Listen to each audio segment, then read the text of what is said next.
Hi, Steven and Anton. Welcome and nice to meet you. Hi. You too.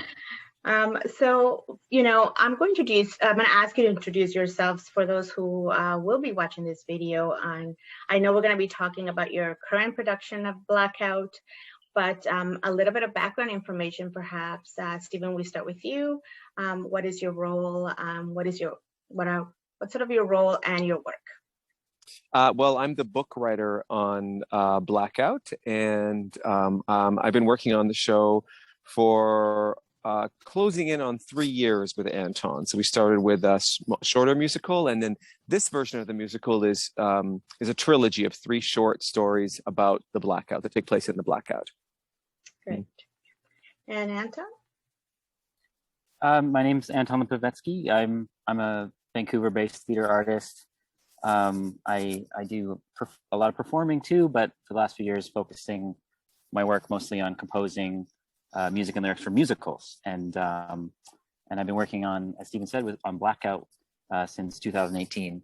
And I'm also in the middle of a residency with Musical Stage Company which is a company here in Toronto, and as a composer in residence. Great. So my understanding is that the Musical Stage Company had sort of asked artists to come up with stories based on or inspired by Globe and Mail sort of materials. And I read something about that you chose a photo and you went from there. That's right. We a couple of years ago, we were asked to be part of this program called Reprint, and Anton and I were matched as writers. And one of the goal of that particular reprint was each writing team had to choose something from the archives of the Globe and Mail, and we found this picture of 2 people sitting on Riverdale Park East overlooking the city as the sun was setting, and there were no lights on in any of the buildings. It was the night of the Blackout, and so the city was just about to go to complete blackness. And we thought, our biggest thing, well, what happens when the lights go out? What happens when there's no more light anymore? What do people do? And so that's how we came up with CYGNUS, and that's what our first story was. Great. So maybe I'll jump over to Anton in terms of working on CYGNUS first and what that was like in terms of the music side of things. You did the music, the musical book, is that right? Yeah, that's right. I wrote the songs for CYGNUS, and Steven and I work really closely together as collaborators. And so we worked together, I would say we worked together building the story, and the songs came out of the story. Sometimes the way we work would be Steven, writing a monologue from the perspective of the character, then I turn that into a song, or I'd pitch a song to Steven and he'd find a way to incorporate it into the book. And yeah, we faced this challenge of creating a self-contained musical in 35 minutes, which was really, really hard, but really satisfying. And so what we decided for Blackout, Steven's idea is that instead of expanding CYGNUS, we wrote 2 additional short stories. So the night unfolds like an anthology of 3 fictional short stories in the Blackout. Right. So just to sort of let the viewers know, this is all happening within the one night of that huge event that happened. How long ago now? 2003, I think. So I'm curious, I understand from some of the background information that you had been used to working on Zoom, and this is sort of where we are again, and you sort of develop Blackout in sort of a similar manner and in current time. So what was that sort of evolution? What was that energy like collaborating and expanding on the story? Well, because Anton and I live in different cities, for the last 3 years, we've actually been really used to actually working not in the same space at all. So we would do a lot of texting and a lot of FaceTiming and a lot of emails about the show. And so when the pandemic happened, we were actually sort of ready to already start working without being in the same room. And so we actually had 6 workshops of the show last year over Zoom with various actors, and our director, Hodges, and Gwillim, our musical director, Gwillim, were involved in those as well. And we basically worked through all the 2 new shows, and then we put all 3 together. Excellent. So what was that like for you, Yemie, once you joined sort of the casting? You'll play Pandora, is that right? Yes, I played Pandora in Pandora, and this is like the most amazing team in the world. So it was absolutely wonderful. I love this piece so much. It's like, it feels so close to my heart, and the auditions felt so calming, and everybody kind of showed up in that Zoom space knowing what they wanted, and I feel like I just received that energy, and that really helped me become this character and show bits and pieces of the character.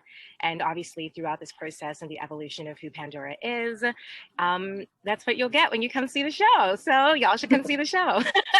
No, that's great. Great to hear. Just maybe I'll rewind a little bit because you joined us a little bit afterwards, but maybe let people know what your background is. I know you've done some great musical work and are also a coach. You do a lot of great things. So a little bit about that. Yeah, so hi everyone. My name is Yemie Sonuga. I am a Nigerian, Canadian, and American artist. I used to live in London, so I've been in the original cast of Ghost the Musical. I'm on the Broadway album from that, the original West End cast of The Book of Mormon, the West End revival of Porgy and Bess, the the European tour of Fame the Musical, and the US tour of The Lion King. This is actually my third job in Canada. So I'm really, really excited to be home and be working and to meet such amazing people, not just the creative team, but the actors.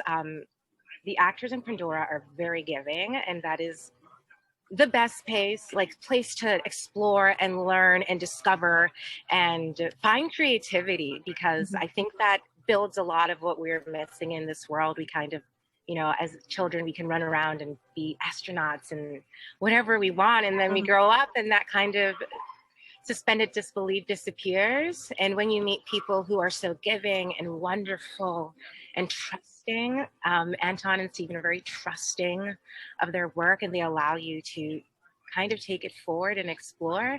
And you can go a little far, and then you can come back a little, colors and shades, and they let you, which is also really, really rare and really exciting for me, because again, this is like my third piece ever in Canada. I haven't lived here for 10 years, so I'm really excited to be here and to join this musical stage company family and to be working with these brilliant people. It sounds really exciting to hear from the perspective of somebody who's going to be an audience member in the future. So, what were those workshops and discussions like for? So let's talk maybe about Pandora, because we have you, Yemie. Like, what was that dynamic with the actors when you were talking about the story and how you sort of envision it once we were able to come on stage? So I did not do the workshops. I'm so happy to join the team now. Nice. So I'm not really sure the process of Pandora in the past, and I'm sure it was absolutely wonderful because the piece is wonderful. I've read I think 2 versions of the script in the evolution of the show, and they just get better and better. It's like the gift that keeps giving. The process in rehearsal was really, really wonderful. We talked about a lot of things. We explored our race. There's 2 Black women in Pandora. There is a white man, and there is also a South Asian person, and how that would affect everybody's dynamic in the course of the show in 2003, after all these major events that happened in life and in Toronto, and how people actually treated other people of different demographics back then, and how that would relate to being on stage and then transforming that to an audience for 2021. So that discussion was amazing. It was very freeing. And then the process has been really, really great. Like I said, there's been lots of space to discover and to explore and to try, and also to be told, like, hey, you know what? I don't like that. And you're like, you know what? I don't like that either. Let me just not do that anymore. And it's always done in a way that is nurturing. And I think that's like the best way to create art, when you allow people to have a safe space to land, or a soft space to land at least, which away a lot of the fear and lets you be a little bit more exploratory and courageous. So maybe Steven and Anton, you could talk a little bit about that experience of giving direction and hearing that your story for Pandora sort of also changed a little bit over time and where it's at now. Well, I think Yemie hit on a really good point.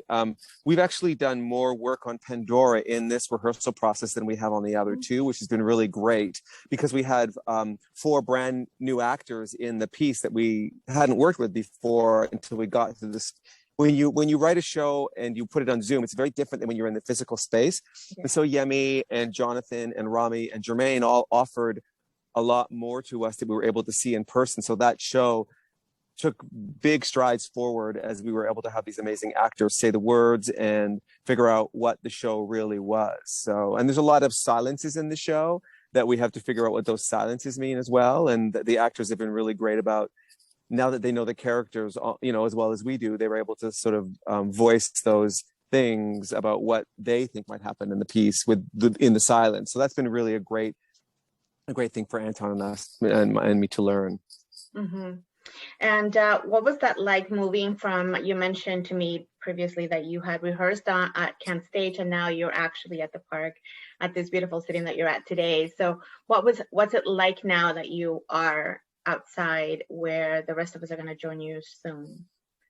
What's that like? It's been great. I mean, it's been amazing. You never know what it's going to be like when you get outside, but we've had really great weather so far.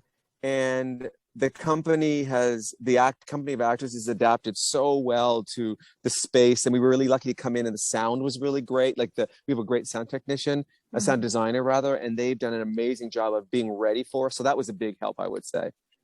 Mm-hmm. Anything from Anton? I don't want to forget. Yeah, I mean, I echo what's been said. It's really, I mean, it's a really special show to be working on because of the circumstances surrounding the pandemic. There's been no theater in this city for so long. And I think tonight will be really, really special to welcome a large crowd of people, safely distanced, of course, but still like out together watching a piece of theater. Like that's going to be, I feel moved just thinking about it because it's just such a thing I love so much and have missed so much. Yeah, and I think that's what I've been thinking about as I hear you talk about the process. Like, what was it like working on a material that it was very specific of a particular night that impacted us a lot, to working through this pandemic that is also impacting how we relate to each other and how we interact with one another. You know, what was that? I guess maybe each of you could talk about what working on this has sort of meant for you and how it translates to today's situations or circumstances. Who wants to start? Well, we see a lot of parallels between the pandemic and that particular night. So we often think that night in August of 2003 is sort of a microcosm of what we're going through now. And so, I mean, we don't want to lean too hard into it. That's not what the story is not about the pandemic, but definitely, you know, the lack of connection or the need for connection is something that we're all feeling right now coming out of this pandemic. And Blackout is a lot about living in a city and trying to make connections with people you don't know, people you do know, and what those connections mean. And so the pandemic is sort of, now we're really ready to connect again. And I feel like we're all waiting for that connection. Mm-hmm. Anything from Yemie or Anton?